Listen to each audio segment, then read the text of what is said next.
Okay, so hello everyone. आज बात करने वाले हैं हम कि अगर हम गेट 2025 की तैयारी कर रहे हैं तो हमें कौन से दो सब्जेक्ट ऐसे हैं जिनको हमको ध्यान रखना है और कैसे हम उन दो सब्जेक्ट की मदद से एक बहुत अच्छी रैंक निकाल सकते हैं।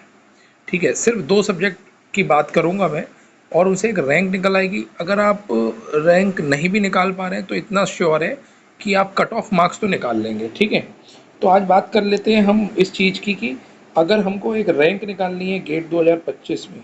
ठीक है, रैंक निकालनी है या फिर जो बच्चे ऐसे हैं जिनको ऐसा लग रहा है भाई मेरे को रैंक नहीं निकलेगी तो मैं कट ऑफ निकाल दूंगा लेकिन गेट क्वालिफाई हो जाऊंगा, तो जिनकी तैयारी अच्छी है वो तो रैंक निकालेंगे। लेकिन मैं आपको दो सब्जेक्ट बता रहा हूँ, अगर आप इन दो सब्जेक्ट का थोड़ा सा भी ध्यान रखोगे तो डेफिनेटली आप जो है बहुत अच्छी रैंक निकाल पाओगे। ठीक है, तो उन दो सब्जेक्ट के बारे में फटाफट मैं बता देता हूँ कि जो हमारा पहला सब्जेक्ट है, द वेरी फर्स्ट वन, ठीक है, वो सब्जेक्ट है हमारा मैथ्स। ठीक है, इंजीनियरिंग मैथ्स, यानी कि यहाँ बात करूँगा मैं इंजीनियरिंग मैथ्स की।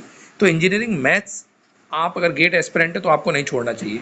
आपको ये पूरा का पूरा अच्छे से रट के जाना चाहिए, पूरा का पूरा बहुत अच्छी प्रैक्टिस के साथ, क्योंकि 13 मार्क्स का आपसे पूछा जाएगा, ये फिक्स है। तो बहुत अच्छे से आपको ये पूरा सब्जेक्ट रटा हुआ होना चाहिए, आपको बहुत अच्छा रिवीजन आना चाहिए। ठीक है, ये दूसरे सब्जेक्ट की अगर मैं बात करूँ, सेकंड सब्जेक्ट की है, तो सेकंड सब्जेक्ट जो है वो है मेरा एप्टीट्यूड।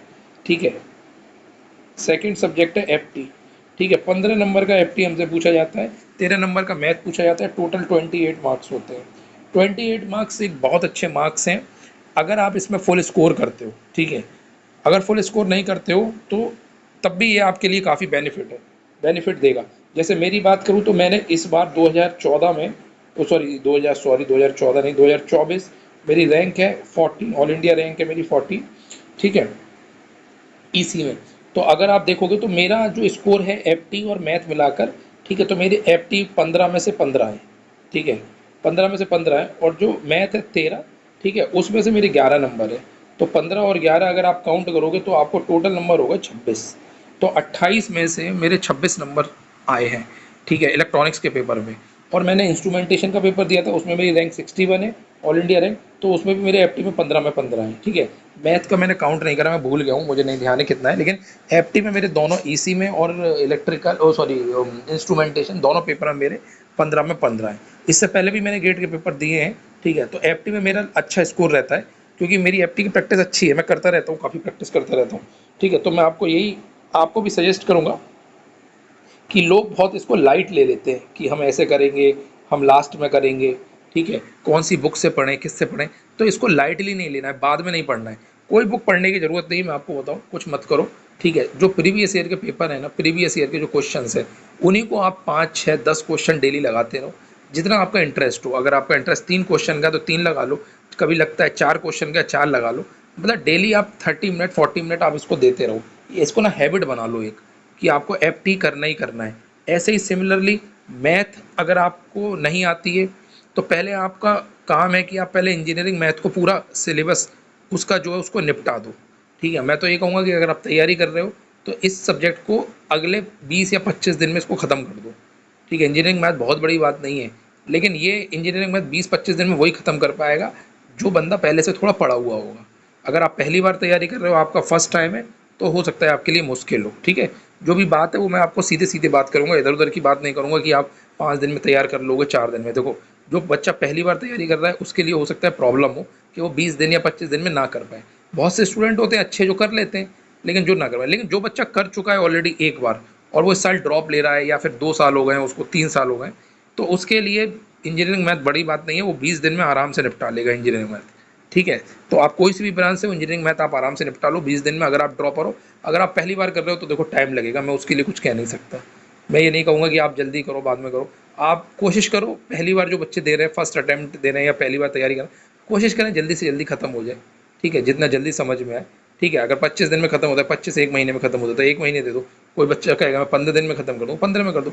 लेकिन जो बच्चे ड्रॉपर हैं वो 20 दिन में, मान के चलता हूँ 20 दिन में इंजीनियरिंग मैथ को वो एक साइड कर देंगे। ठीक है, आप 20 दिन में इंजीनियरिंग मैथ खत्म कर दो, उसके बाद आप 1 आवर या हाफ 1.5 आवर, जो भी आपको सही लगता है, ठीक है, वो डेली के डेली इस मैथ को दो। ठीक है, मैथ को देते रहो, तो होगा क्या, अगर मान लो आप पर डे 5 क्वेश्चन भी लगा रहे हो मैथ के, ठीक है, और 5 क्वेश्चन आप एप्टीट्यूड के लगा रहे हो, इन दोनों को करने में भी अगर आपका 1 घंटा जा रहा है तो यकीन मानो जब तक गेट का पेपर आएगा तो आप कम से कम 2 या 3 बार ये क्वेश्चन जितने भी मैथ में आए हैं या फिर एप्टीट्यूड में आए रिपीट, कम से कम 5 बार आप इनको रिवाइज कर चुके होंगे। ठीक है, ये तो इस चीज़ को हल्के में ना लें, आप ढंग से इस चीज़ को समझें। ये दोनों सब्जेक्ट आपकी रैंक बनाने में मदद करेंगे। मैं आपको बता रहा हूँ, ये बिल्कुल एकदम टॉप सीक्रेट बात है। इस चीज़ को आप किसी भी टॉपर से पूछ लेना, जो भी टॉपर हो, चाहे रैंक 1 हो, चाहे रैंक 2 हो, चाहे रैंक 50 हो, आप किसी भी पूछ लेना, सब यही बोलेंगे कि भाई अगर आपने इन सब्जेक्ट को हल्के में लिया तो आप निपट जाओगे।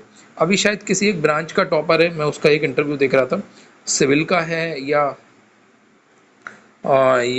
मैकेनिकल का है, मुझे ध्यान नहीं है। मेड जी के चैनल पर उसका इंटरव्यू है। ठीक है, मेड जी वालों ने उसका इंटरव्यू डाला है, जो भी इंटरव्यू उसका डाला है मेड जी वालों ने। ठीक है, तो मेड जी वालों ने उसका इंटरव्यू डाला है और उस बच्चे का रैंक 1 नहीं है, उसका कुछ पीछे है, 4 5 है या 9 है, ऐसे करके रैंक है। तो उस बच्चे से पूछा गया कि आप रैंक 1 में और आपके नंबर में कितना अंतर है, तो उसने बताया अंतर 4-5 नंबर का अंतर है। उसके बाद उससे पूछा कि क्या आपकी कमी रह गई, आपकी रैंक बन नहीं आई, तो उसने साफ साफ ये कहा है कि मैथ और एप्टी, ये 2 सब्जेक्ट थे जिनको मैंने हल्के में लिया था। मुझे लगा था लास्ट में तैयारी करूँगा, निकाल लूँगा आराम से। बोले सबसे ज़्यादा मेरे सवाल इन्हीं सब्जेक्ट से गलत हुए हैं, जिसके अगर ये सही हो जाते तो मेरे नंबर टॉपर से भी 3 नंबर ज़्यादा होते। बोले इसको आप हल्के में ना लें, इसको आप डेली प्रैक्टिस करते रहें। और ये मैं अपना सीक्रेट बता रहा हूँ आपको, ये उसका तो मैंने एक एग्जाम्पल दिया आपको कि उस बच्चे ने भी ये बात कही, उसका एग्जाम्पल दिया, लेकिन मैं अपनी भी बता रहा हूँ कि मेरा भी सीक्रेट यही है, कुछ अलग नहीं है। बस ये है कि आपको करना आना चाहिए। ठीक है, तो अभी से जितने बच्चे ऐसे हैं जिनको लगता है कि भाई मेरे को जो है वो कि मतलब अच्छी रैंक निकालनी है और एक बढ़िया तरीके की रैंक मेरे को निकालनी है, या फिर मेरे को क्वालिफिकेशन भी करना है। ठीक है, अगर मेरे को ज़्यादा नहीं पढ़ना है लेकिन क्वालिफाई करना है, तो मैं आपको बता सकता हूँ कि आप आराम से मैथ और एप्टी के भरोसे जाएंगे। 2 सब्जेक्ट ही होगा, बाकी 2-3 सब्जेक्ट आपको पढ़ने पड़ेंगे, आराम से आप कट ऑफ निकाल लेंगे, तो रैंक तो आपकी सुपर आएगी आएगी। ठीक है, ये तो इस चीज़ को आप नोट करें और चीज़ें समझें। बाकी अगर कुछ नहीं समझ में आता है आप कमेंट करिएगा, डेफिनेटली मैं आपसे बात करूँगा उस मुद्दे पर। ठीक है, चलो बाय बाय।